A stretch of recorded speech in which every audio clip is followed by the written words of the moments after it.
All right, we are going to get started with our second project, which is going to be Paint with Tera. So this is the example project or the exemplar that you can refer to.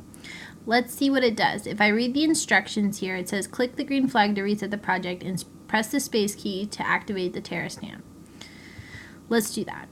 Space key pressed, and now Tera is going to follow my mouse around and stamp and make all kinds of really cool colors. Awesome. All right, so let's go ahead and hit the stop button, click the green flag again. Let's see what else this does. It says press the C key to clear the screen. We'll try that out in a minute. The O key to draw a rainbow circle. So let's see what happens when we press the O key. So Tera just drew a rainbow circle. Awesome. And let's see, it says to make Tera move faster, use the up arrow. To make Tera move slower, use the down arrow. So let's press that again. Space key. I'm going to press the up arrow, and now Tera is moving faster around, following my mouse, and the down arrow. Tera is moving slower. She's moving very slow, so I'm going to press the up arrow. Awesome. So this project does a lot of cool things. Let's see how to get started. Go to Edmodo. You'll see a post that says Paint with Tera Project Resources. What you need to do is click on the link that says Paint with Tera Starter Project on Scratch. This is the Starter Project. The Starter Project page looks like this. What you're going to do is click See Inside. You will see an orange Remix button up here. To get started, you'll click Remix. That's how you can make changes to the code and save it in your stuff. So once you click Remix, you can look around and see the different things that are in the project. You have the Tera sprite already loaded. You already have a backdrop loaded. We're not going to change these right now. That's something that you can do as an extension later.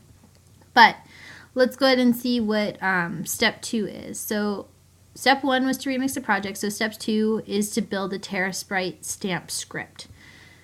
This is a comment. You can hide or collapse the comment using this arrow, or see it like that. You can resize it. You can also move it out of the way. These blocks are the blocks that we're going to use to build the Tera sprite stamp. You also need to pick a loop block that you think will make Tera always follow the mouse and leave a stamp.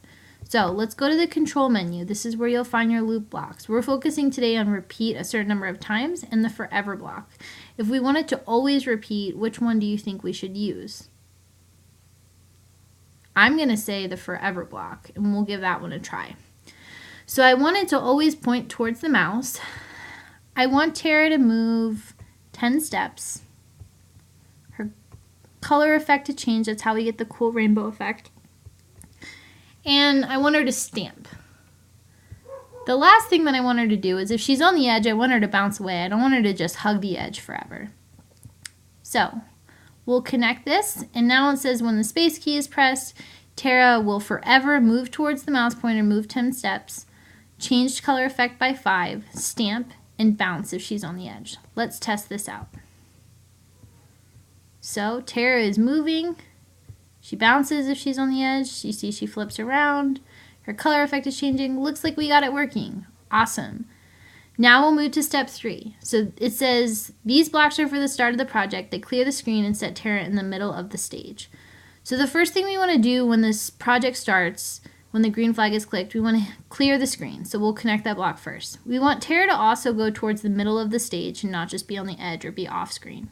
And we want her to point back in a normal direction. Let's see if this worked. Great, so now Tera starts right here in the middle. Now what you'll do is you'll pick an extension from your handout, which you can see here.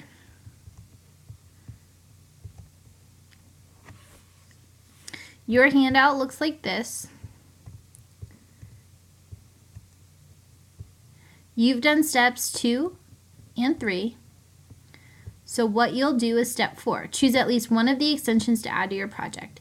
You can either program a key to clear the screen, program a key to draw a circle using these blocks, create a script to make Tera a pen, and then program the right and left arrow keys to change the pen color using these blocks. or you can create a variable called speed, and that will control how fast Tera moves. The instructions for that are here on your handout. An important thing I want to point out to you is along the way you're going to see things that say test your code, see what happens. And you should definitely answer these questions.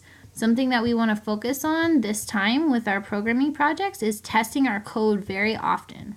So as you're building the block stacks or the scripts, you should be clicking the green flag or testing out that key to see if it works.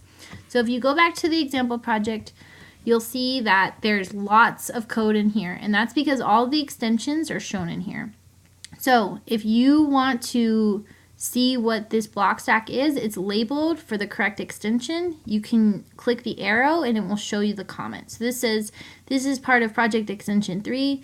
It's programmed so that the left arrow key changes the pen color by -25, and then you can hide that. The main project code is in here. Let's see, it says this variable speed is an extension. You can just leave it a number. So this is part of the extension, but if you're doing extension number 4, then you will need to have this variable speed in there. This is also part of the main project code. This is the one that starts the project and sets the starting location and clears the screen. So now it's your turn to go ahead and get started, and you're going to remix your project. You're going to complete steps 2 and 3, and then you're going to choose at least one of the extensions to add to Tera. And then if you finish one of the extensions, you should definitely try another one. All right, have fun.